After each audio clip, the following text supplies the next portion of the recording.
Hi, I'm Annie. I'm the kids buyer here at Labyrinth. And I'm Jacob. I also work here in Labyrinth in the kids section. Yeah. And we're going to talk about some of our favorite new books that are just coming out, because there are lots of excellent ones. Excellent.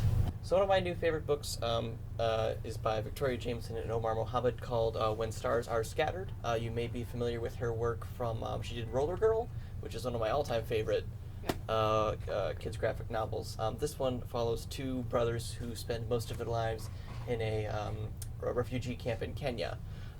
When one of them gets the opportunity to move up in life through schooling and medical school, of course this brings a lot of changes and conflict with staying together with your family, even if you are in arguably one of the worst situations you could be in. It is quite a sad read, but it is very worthwhile, I found. Does it end on an uplifting note? No, it does. It does. It is not hopeless. Yeah. It is actually, if anything, is very full of hope. As you see people in incredibly bleak positions, it doesn't treat the reader like a dummy. It says these are real things that are happening that we need to address, but it also doesn't let itself be taken away into like a river of complete sadness. There's a hopeful ending. So sounds like totally middle grade appropriate. Like yes, very takes much the reader so. seriously, but isn't more than more than I mean, handle. you know your children best. Yeah. Use your best judgment, but Would you say like 8, 9, 8 10 or 9, 8 or 9, even of course 10 and up, obviously. Yeah. If they've read like maybe maybe talk about her later, Rebecca Stead. Yeah. Then they can probably handle the content of this, if that helps. Check it out. Definitely worth looking. We have we have signed copies too. If that's exciting here at the store. Yeah.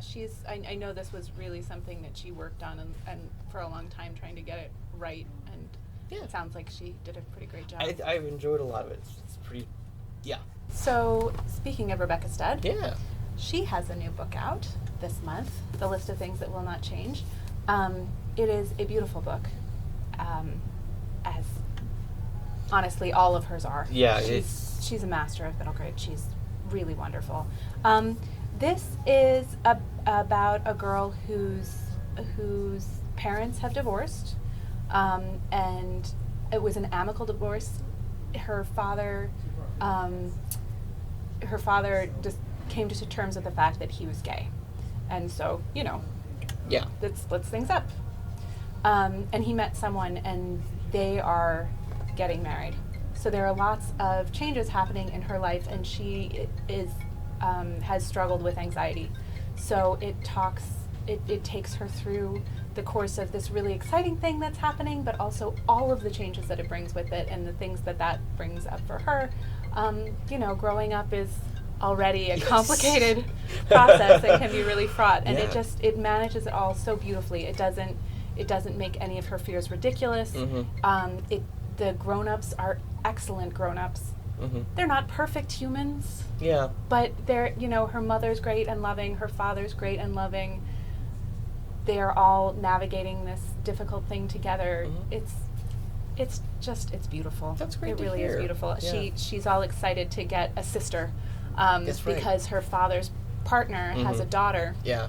And she's gung ho. She's gonna have a sister, and the sister is dealing with these changes too, and so it's not easy for her. And so the way they navigate that is also really beautiful. Yeah. So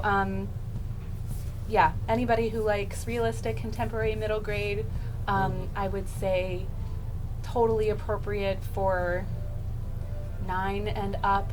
I think there are a lot of 8-year-olds for whom it would be completely fine to read too. It might be a challenge on grade level. Her prose, and tell me if this is true in this one, her prose I enjoy a lot. Yeah. But I always worry that it might be too advanced, but I mean maybe that's an unfounded concern. Well, I think, we talk about middle grade being 8 and up. Yeah. Most of the prose in most middle grade is not really on grade level for most 8-year-olds. Okay, that makes sense. So, again, as Jacob said before, you know your child. You know what their strengths are. This is a beautifully written book. It's not overly complex, but if a child is reading middle grade, they can read totally this. read it. Excellent. Cool. So a one that is not super new but came out earlier this year that I really enjoyed was Rat Rule 79. This one is by Rivka Galchen, which she wrote. Actually, she's written a number of books for adults. I think this is her first book for kids, right? As far as I know, this is her first book for kids. It follows a girl named Fred, whose mother one day, she lives alone with her mother.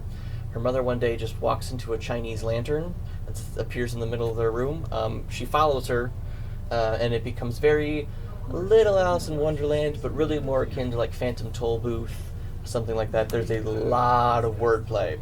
So she is transported into a world run by a rat queen, and Rat Rule 79 is, of course, one of the rules that the rat queen has established.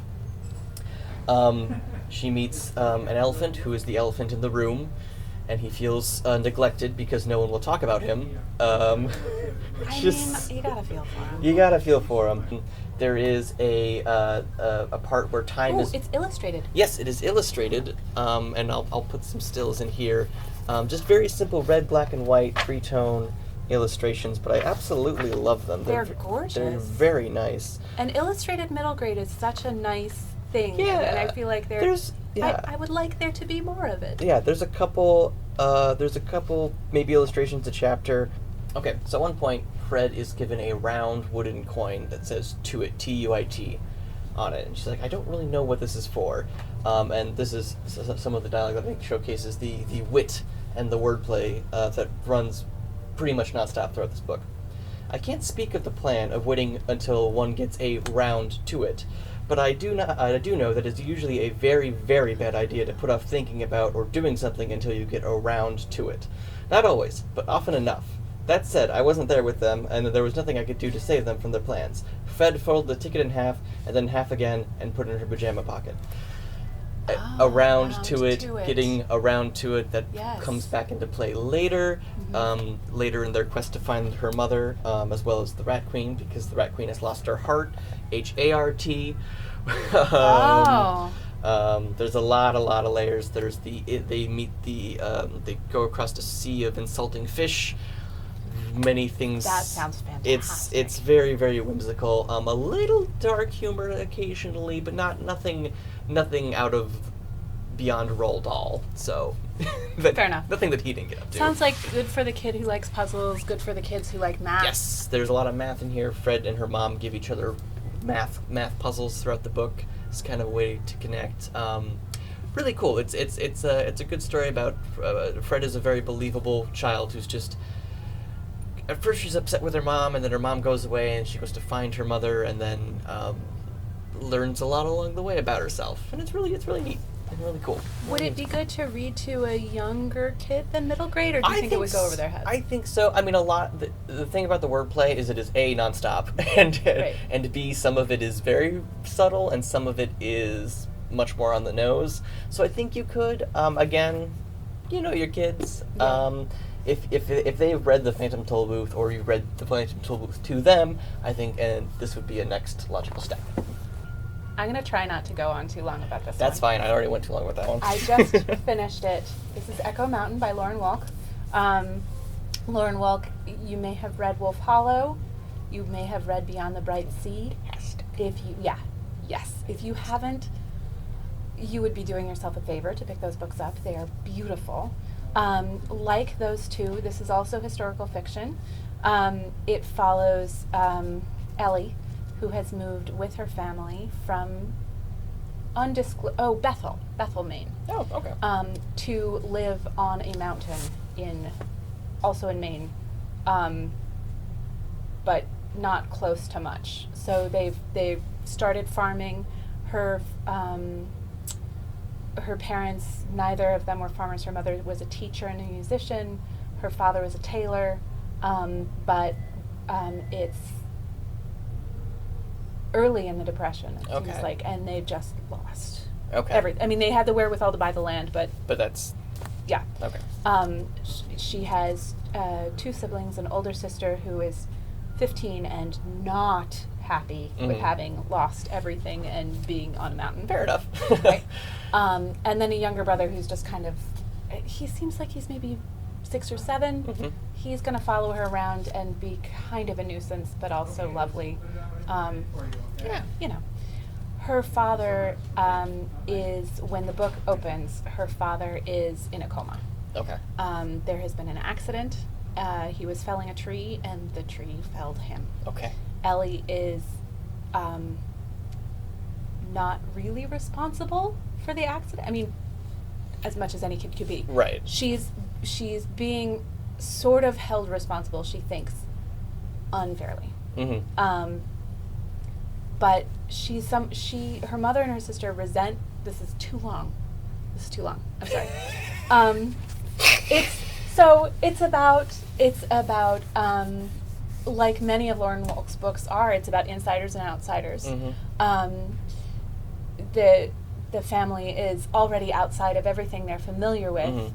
but Ellie has really taken to life on the mountain. She Okay. feels like a wild girl. Yeah. And her mother doesn't know what to do with that. Yeah. And so she felt like she had a real affinity with her father, understanding nature, adjusting to all of this life on the mountain, and her mother is just like, I'm losing her to the wilderness. So she goes exploring, and she meets people who live on the other side of the mountain, who are sort of looked down on by the new arrivals, and are in turn looked down on as well. So she meets this woman who lives up on the mountain, who everybody refers to as the hag and says is a witch, and because it's Lauren Wolk, you know that's not the whole story. It's a beautiful book about a girl coming into her own, about a family realizing their own strengths and hers. It's full of redemption and just gorgeous prose. Okay. Excellent. And I think that it would really appeal to kids who like a survival story. It would appeal to kids who like historical fiction. It would appeal to any kid who is interested in animals, because she's getting honey out of the hives, and she's encountering bears, and she's seeing all of these amazing things. Yeah. It's gorgeously done. It sounds like a little My Side of the Mountain, a little Hatchet, a little Grapes of Wrath?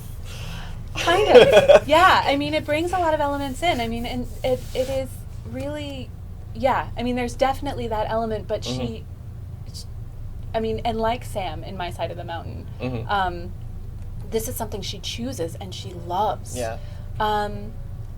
But she's with a bunch of people who haven't chosen it, and so there's that tension there. It's gorgeously done. She has such a generosity of spirit, and so do the characters in it. Even the older sister, who you start out thinking, she is a straight up Nellie from the Little House books. She's just Hashtag straight up Nellie. Yeah. But she, she gets her redemption too, and it's just it is a book of my heart. That's great. I really hope that that people pick it up and love it as I do. Yeah. I'm gonna stop gushing now. No, that's fair. But it's worthy. It's worthy of much gushing. Absolutely. So we hope you find some good books that you enjoy. If you haven't read My Side of the Mountain, if you haven't read Roller Girl, if you haven't read other Rebecca Stead, or other Lauren Wolk books, Lauren Wolk, if you haven't gotten to the Phantom Tollbooth, all of these front list books can guide you back to other beautiful backlist books, which we have. We just don't want you to miss these. Absolutely. You can call the store number here, or hit the link in our right. So just number here. Now it's over there. Oh, and we'll put titles and authors in the comments so that if any of this went by too quickly, you'll be able to see that. Yeah, there'll be time codes down there. And also our website link down there too. You can also order those online if you like, or call the store 11 to 4, Tuesday through Saturday. We're happy to answer all your kids' book questions. Yeah, so thank you. Thanks. Bye. Bye.